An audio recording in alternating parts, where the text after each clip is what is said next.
So today we are going to have a discussion regarding the chapter of partnership, which is known as general partnership. In that we are going to have a discussion regarding calculation of interest on drawings, and even that we have already discussed. There are three methods by which we can go to calculate interest on drawing. First is average method, second one is product method, and third one is simple interest method. So today we are going to have discussion regarding calculation of interest on drawings, but it is on the basis of product method. Product method से interest on calculation कब किया जाता है, कब ये suitable होता है, इसके बारे में और इससे रिलेटेड कुछ एग्जांपल्स या क्वेश्चंस को अपन डिस्कस करने वाले हैं. So first of all again I am repeating you, this class basically for the chapter of partnership, general partnership, in that which we will study today, calculation of interest on drawings by product method. Product method से interest on drawings general partnership first chapter में किस तरह से calculate की जाती है उसके बारे में अपन डिस्कशन करने वाले हैं. सो सबसे पहले प्रोडक्ट मेथड कब सूटेबल होगा, प्रोडक्ट मेथड को कब लगाया जाए जिससे अपना टाइम, एफिशिएंसी और एनर्जी को सेव किया जा सके और परफेक्ट आंसर को अचीव किया जा सके. सबसे पहली बात तो ये है. अदरवाइज इंटरेस्ट तो सिंपल इंटरेस्ट मेथड से आप कैलकुलेट कर सकते हैं, जो अपन ने पढ़ाई की अब तक 10 तक, कोई प्रॉब्लम नहीं है. लेकिन उस मेथड से बहुत बार सिंपल इंटरेस्ट मेथड से इंटरेस्ट कैलकुलेट करते समय अपनी एनर्जी, एफिशिएंसी बहुत ज़्यादा वेस्टेज हो जाती है, जिसको सेव करने के लिए अपने को किसी पर्टिकुलर ट्रिकी मेथड से चलना पड़ता है. So product method is one of the tricky method which is suitable in the following conditions. Case number 1, ये कब सूटेबल होगा? इन 3 केसेस में प्रोडक्ट मेथड से इंटरेस्ट कैलकुलेट करना सूटेबल होता है. फर्स्ट, अगर ड्राइंग्स के बीच में गैप इक्वल हो लेकिन ड्राइंग्स के जो अमाउंट हैं वो अनइक्वल हो. फॉर एग्जांपल, राम ड्राइंग्स करे 1 जनवरी, 1 फरवरी, 1 मार्च, तो गैप तो 1 मंथ का चल रहा है, बट उसके अमाउंट डिफरेंट हो. जनवरी को उसने 4000 करा, फरवरी को उसने 3000 करा, मार्च को उसने 1000 करा. इस तरह से गैप इक्वल हो लेकिन अमाउंट जो है डिफरेंट हो. टाइम्स बहुत बार ड्राइंग्स हो, साल में 5 बार, 6 बार, 7 बार ड्राइंग्स हो, और रेट के साथ, परसेंटेज के साथ पर एनम लगा हो, तब प्रोडक्ट मेथड सूटेबल होता है. कब? केस नंबर 1, गैप तो इक्वल हो लेकिन अमाउंट डिफरेंट हो. बहुत बार साल में ड्राइंग्स की जाती हो एक इंडिविजुअल पर्सन द्वारा, और उसके साथ क्वेश्चन में जो इंटरेस्ट रेट है वो परसेंटेज पर एनम है, 6% per annum, 8% per annum, likewise. Case number 2, gap तो डिफरेंट हो लेकिन अमाउंट इक्वल हो. फॉर एग्जाम्पल, राम ने ड्राइंग्स करी 1 जनवरी 5000, 1 जनवरी 5000, 1 मार्च भी 5000, फिर 1 अप्रैल 5000. हियर यू सी, पहली ड्राइंग जनवरी को करी 1 जनवरी को, दूसरी वाली करी 1 मार्च को, तो गैप 2 महीने का. तीसरी वाली ड्राइंग्स करी 1 अप्रैल को, गैप 1 महीने का. सो गैप अलग अलग हो गए लेकिन ड्राइंग का अमाउंट 5000, 5000, 5000 है. सो इस तरह की कंडीशन में भी अगर बहुत बार एक सिंगल पर्सन द्वारा ड्राइंग्स की जाती है और उस क्वेश्चन में इंटरेस्ट के साथ परसेंटेज पर एनम लगा हो, तो प्रोडक्ट मेथड सूटेबल होता है. केस नंबर 3, गैप भी डिफरेंट हो और अमाउंट भी डिफरेंट हो. फॉर एग्जाम्पल, एक्स ने ड्राइंग करी 1 जनवरी को 5000, 1 फरवरी को 4000, 1 जून को 6000. यहाँ गैप भी अलग अलग हो गए. पहला गैप 1 मंथ का, दूसरे गैप में 3 से 4 महीने का गैप. पहली ड्राइंग 4000 की, फिर 5000 की, फिर 6000 की, अमाउंट भी डिफरेंट हो गया. सो इन 3 केसेस में, केस नंबर 1, गैप और अमाउंट, गैप इक्वल हो पर अमाउंट डिफरेंट हो. केस नंबर 2, गैप डिफरेंट हो, अमाउंट इक्वल हो. केस नंबर 3, दोनों ही डिफरेंट हो और बहुत बार ड्राइंग्स की जाती हो साल में एक इंडिविजुअल पर्सन द्वारा और क्वेश्चन में परसेंटेज पर एनम लगा हो, तो इन तीनों ही केस में प्रोडक्ट मेथड सबसे सुटेबल होता है. कंफ्यूजन क्रिएट नहीं करना, एवरेज मेथड कब सुटेबल होता है? जब गैप भी इक्वल हो, अमाउंट भी इक्वल हो, टाइम्स, मेनी टाइम्स और परसेंटेज के साथ पर एनम लगा हो, तब एवरेज मेथड सुटेबल होता है। लेकिन प्रोडक्ट मेथड इन 3 केसेस में सुटेबल होता है। प्रोडक्ट मेथड से अपने को अगर इंटरेस्ट कैलकुलेट करना हो, so then we have to prepare a table, a working table we have to prepare. एक वर्किंग टेबल को अपन को बनाना पड़ता है। उस वर्किंग टेबल में बेसिकली 4 कॉलम होते हैं। फर्स्ट कॉलम जिस डेट को ड्राइंग्स की गई, सेकेंड कॉलम ड्राइंग्स के अमाउंट, और अगर पार्टनर 4-5 हो तो उतने अमाउंट के कॉलम खुल जाएंगे। थर्ड वाला कॉलम गैप का, और गैप का नॉलेज आपको है। गैप कब से कब तक कैलकुलेट किया जाता है? गैप कैलकुलेशन का सिंपल सा तरीका है, कितने महीने आप अमाउंट को यूज कर रहे हो। तो सिंपल सी बात है, गैप कैलकुलेट होगा डे ऑफ ड्राइंग से लेकर साल के अंत तक का। रिटायरमेंट और डेथ में डे ऑफ ड्राइंग से डे ऑफ रिटायरमेंट और डेथ तक का, उस पर्टिकुलर पर्सन का जो रिटायर या डेथ इसकी हो गई है। फोर्थ कॉलम जो बनता है वो है प्रोडक्ट का। प्रोडक्ट का मतलब amount into gap, 2 into 3 amount into gap को मल्टीप्लाई कर देने पर प्रोडक्ट का कॉलम आएगा। Again I am repeating you, product method से इंटरेस्ट कैलकुलेट करने के लिए सबसे पहले तो इन तीनों केसेस में अगर सुटेबिलिटी बनती है, then we should go for calculation of interest by product method. दूसरा, मेथड से कैलकुलेशन करने के लिए अपने को एक टेबल बनानी पड़ेगी which will have 4 columns, 4 basic columns. पहला कॉलम जिस डेट को ड्राइंग्स की गई है, दूसरा कॉलम अमाउंट का कॉलम। अब अमाउंट के कॉलम में भी सब कॉलम बनाए जा सकते हैं। अगर 5 पार्टनर है तो 5 सब कॉलम, 2 पार्टनर है तो 2 सब कॉलम। फिर गैप सिंगल कॉलम बनेगा। गैप कब से कब तक? डे ऑफ ड्राइंग से ईयर एंड तक का। रिटायरमेंट और डेथ वाले रिटायरिंग या डाइंग पार्टनर के लिए डे ऑफ ड्राइंग से डे ऑफ रिटायरमेंट या डेथ तक का। और फोर्थ कॉलम बनेगा प्रोडक्ट का कॉलम। प्रोडक्ट कैसे निकलेगा?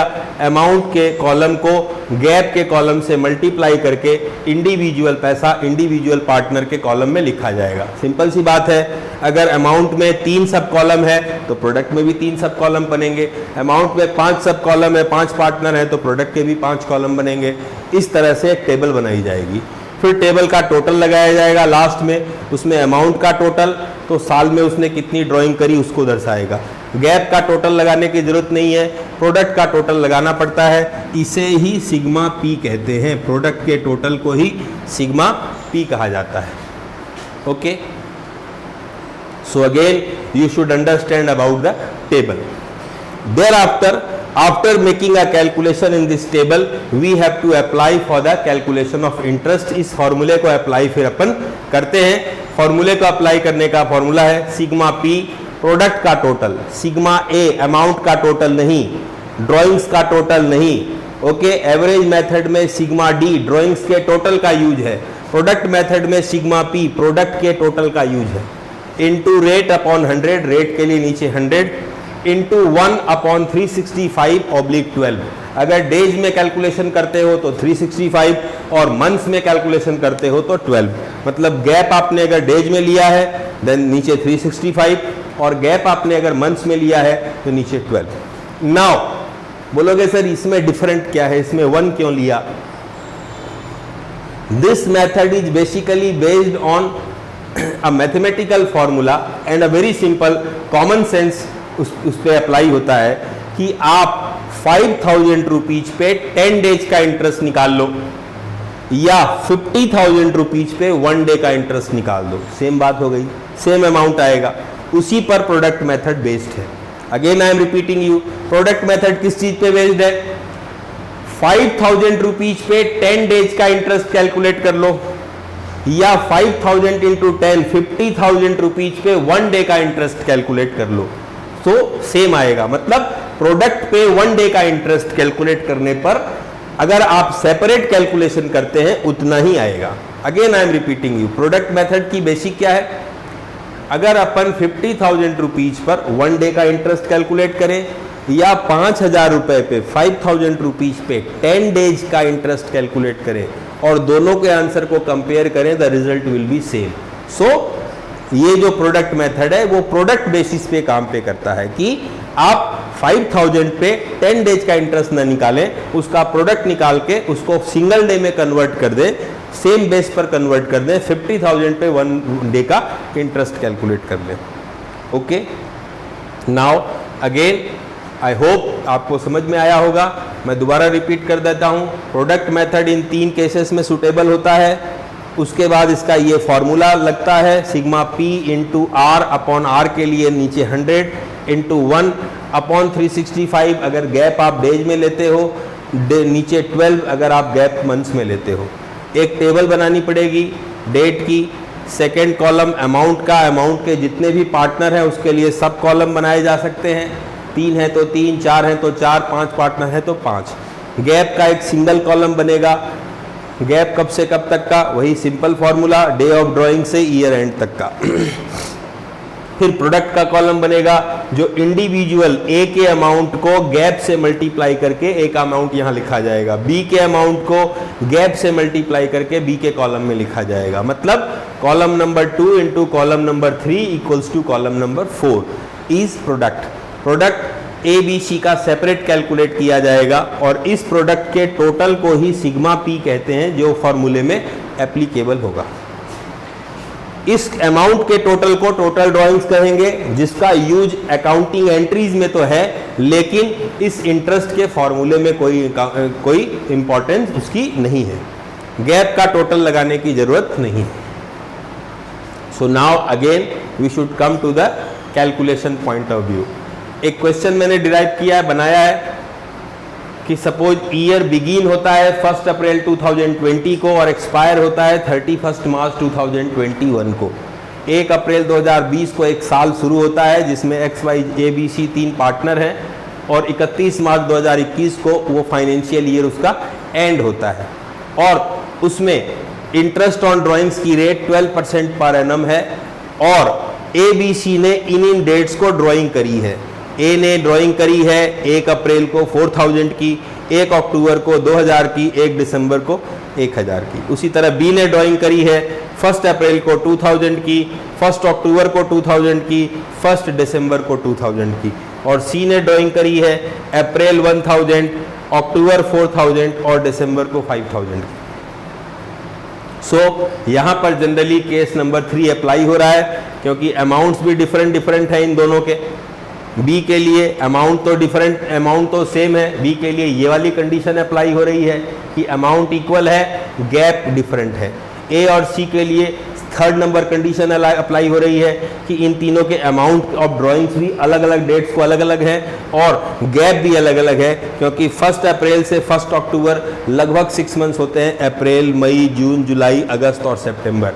और अगली ड्राइंग्स दिसंबर को तो अक्टूबर और नवंबर 2 महीने का गैप, पहले में 6 मंथ्स का और दूसरे में 2 महीने का। मतलब ए और सी में गैप भी डिफरेंट और अमाउंट भी डिफरेंट। बी में गैप डिफरेंट और अमाउंट इक्वल।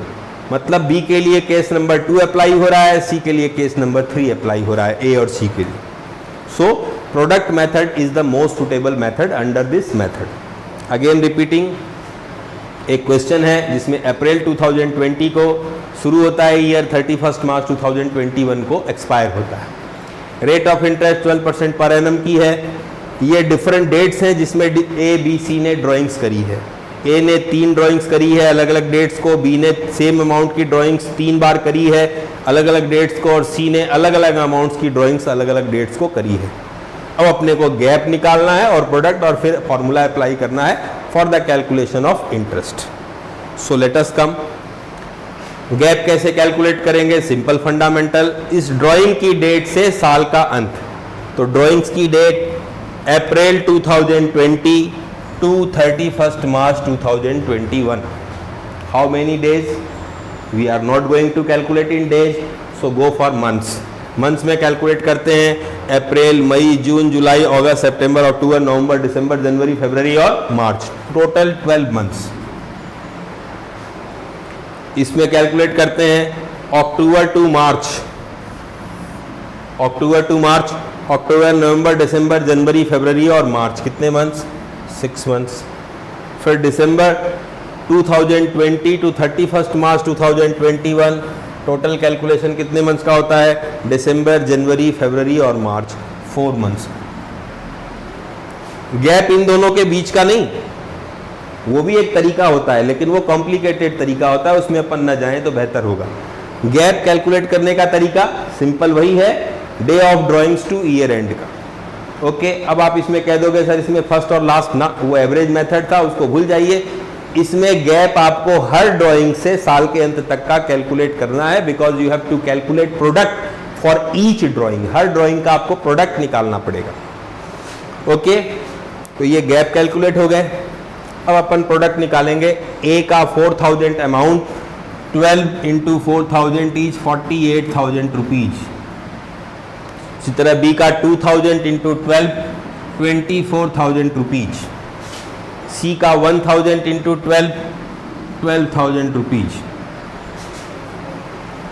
अब बात करते हैं फिर दोबारा अक्टूबर वाले गैप के लिए। 2000 इंटू 6, 12,000। 2000 इंटू 6, बी में भी 12,000। 4000 इंटू 6, 24,000 रुपीज। फिर दिसंबर वाली में 1000 into 4, 4,000। 2000 into 4, 8,000। 5,000 into 4, 20,000 rupees. Now get the total. 42617 7,000 की ड्राइंग करी है टोटल ने 6,000 की करी है, इसने 10,000 की करी है। But in formula this has no use. इस अमाउंट का यूज फॉर्मूले में नहीं है, अकाउंटिंग ट्रीटमेंट में अकाउंट्स बनाते समय जरूर है, वो जब अपन बाद में बात करेंगे तब करेंगे। गैप का टोटल लेने की जरूरत नहीं है, प्रोडक्ट का टोटल 48 प्लस 12 60 प्लस 4 64,000। 24 प्लस 12 36 और 8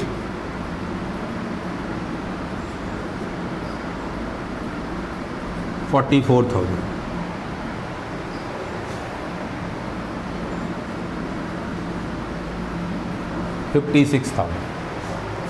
फिर चेक कर लेते हैं। 4,000 into 12 48, 2,000 into 12 24, 1,000 into 12 12, 2 into 6 12, 2 into 6 12, 4 into 6 24, 1 into 4 4, 2 into 4 8, 5 into 4 20।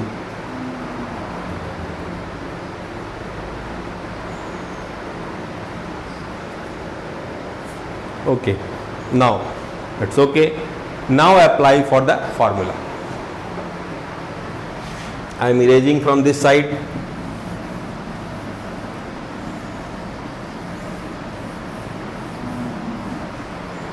So here we go to calculate interest for A.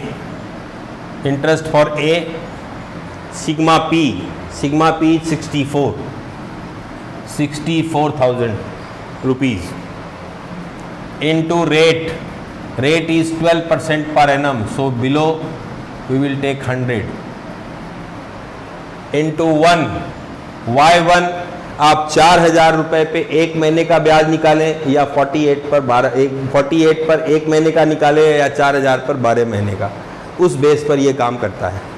नीचे कितना लेना पड़ेगा? 12, because we have made the calculation in months.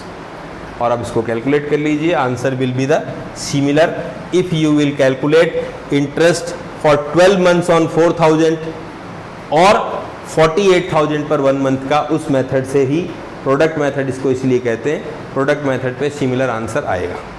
Okay, आप सेपरेट इंटरेस्ट निकाल लें, अलग अलग इंटरेस्ट निकाल लें, 4,000 पे 12 महीने का, 2,000 पे 6 महीने का, 1,000 पर 4 महीने का, या 64,000 पर 1 महीने का इंटरेस्ट निकाल लेंगे तो आंसर सेम आएगा। That is why it is known as product method, मतलब प्रोडक्ट का यूज है, न कि इंडिविजुअल ड्राइंग्स का। इसीलिए बी के लिए total 44,000 into 12 into 1 100 into 12 rupees आप लगा सकते हैं। And for see it is 56,000 into 12 upon 100 into 1 upon 12। Now you calculate the interest will be similar, correct answer will be there. It has saved your time. आप ए के लिए 3 बार अलग अलग interest निकालते, बी के लिए 3 बार, सी के लिए 3 बार, 9 टाइम्स आपको इंटरेस्ट निकालना पड़ता, आपको बहुत टाइम वेस्ट होता, कैलकुलेशन में मिस्टेक्स होने के चांसेस बढ़ जाते और वेस्टेज ऑफ क्या नाम है, एनर्जी भी ज़्यादा होती। इसलिए बेटर तरीका, एक सूटेबल तरीका वर्किंग के रूप में एक बहुत बड़े कैलकुलेशन को आपने ईजीएस्ट वे में प्रोडक्ट मेथड से कर लिया, that will save your time, energy, okay, and the answer will B more actual rather than you would have calculated separately. So product method, average method, 2 methods we have already discussed. Okay, now simple interest method is the third method जिस पे अपन आज बात कर लेते हैं। Simple interest method generally तभी calculate करना चाहिए, तभी लगाया जाना चाहिए जब एक इंडिविजुअल पार्टनर की साल में मुश्किल से 1 या 2 ड्राइंग्स हो। बहुत ज़्यादा अगर ड्राइंग्स उसने न की हो साल में तो आप प्रोडक्ट मेथड या एवरेज मेथड पे न जाएं। जैसे ए ने मान लो ड्राइंग्स करी है, इस क्वेश्चन में मान लो एक और पार्टनर होता डी, और डी ने केवल सिंगल ड्राइंग करी होती 1 नवंबर को, तो न तो आप उस पर एवरेज मेथड लगा पाते, न उस पर प्रोडक्ट मेथड लगा पाते। सिंपल सी बात है, आप किस मेथड से चले जाते, सिंपल इंटरेस्ट मेथड से। नवंबर, दिसंबर, जनवरी, फरवरी, मार्च उसकी जो ड्राइंग्स है नवंबर वाली, उस पर 5 मंथ्स का इंटरेस्ट कैलकुलेट कर लेते, वो सबसे ईजी रहता। सो बहुत बार अगर ड्राइंग्स हो तब एवरेज या प्रोडक्ट मेथड पे जाते हैं। सिंगल टाइम्स ड्राइंग्स हो, 2 टाइम्स ड्राइंग्स हो तो फिर आप ज़्यादा दिमाग लगाने से बेहतर है सिंपल इंटरेस्ट मेथड से कैलकुलेट कर लेते हैं। एक और कॉमन बात आपको बता दें, अगर ड्राइंग्स का डे डिफाइन नहीं हो, फॉर एग्जाम्पल मैं आपसे कहता हूँ कि एक्स ने ड्राइंग्स करी है 20,000 रुपीज़ की, एक्स ने 20,000 रुपीज़ की ड्राइंग्स करी है, लेकिन डे में नहीं देता हूँ, साथ में क्वेश्चन में कहता हूँ कि इंटरेस्ट कैलकुलेट करना है 12% पर एनम का, then now how many months will you take. तो सिंपल सी बात है, अगर कोई डे डिफाइन नहीं है तो 12 + 0 डिवाइडेड बाई 2 इज 6 मंथ्स, 6 महीने का इंटरेस्ट कैलकुलेट कर लिया जाता है। अगर डे ऑफ ड्राइंग्स पता नहीं है तो 6 महीने का इंटरेस्ट उस पर कैलकुलेट कर लिया जाता है, अगर पर एनम लगा हो। पर एनम नहीं लगा हो तब तो फ्लैट इंटरेस्ट कैलकुलेट करते हैं। जैसे मैं तो ये कहूँ आपसे कि एक्स ने ड्राइंग करी 20,000 की, इंटरेस्ट रेट 12%, तो सीधा 20,000 पर 12% निकल जाएगा। 20,000 का 12% 2400 रुपये का इंटरेस्ट होता है। एक मैं आपसे कहूँ कि एक्स ने ड्राइंग्स करी 20,000 रुपीज़ की, इंटरेस्ट रेट है 12% पर एनम, देन आपको पर एनम लग गया तो आपको मंथ्स चाहिए या डे चाहिए। अब आपको डे और मंथ्स पता नहीं है कौन सी डेट को ड्राइंग करी, तो मैंने कहा कि आप एवरेज मान लीजिए 20 + 0 divided 12 + 0 divided by 2 is 6 months. तो 20,000 पर इस केस में पर एनम दिया है, इसलिए 6 मंथ्स का इंटरेस्ट कैलकुलेट हो जाएगा। तो ये भी एक कॉमन सी चीज़ है जो ऑलरेडी आप 11th में पढ़ चुके हो डेप्रीशिएशन के कैलकुलेशन में और उन चीज़ों के कैलकुलेशन में। सो till now we have studied all the 3 topics for calculation of interest on drawings: average method, product method, simple interest method. Importance of per annum और not per annum given भी अपन ने पढ़ लिया है, ओके। और अगर day गायब रहे और क्वेश्चन में पर एनम लिखा हो तो उस समय अपन जो है 6 मंथ्स के इंटरेस्ट को कैलकुलेट कर लेते हैं। So guys, thank you, have a nice day. On any other day we will take the another topic. Thank you.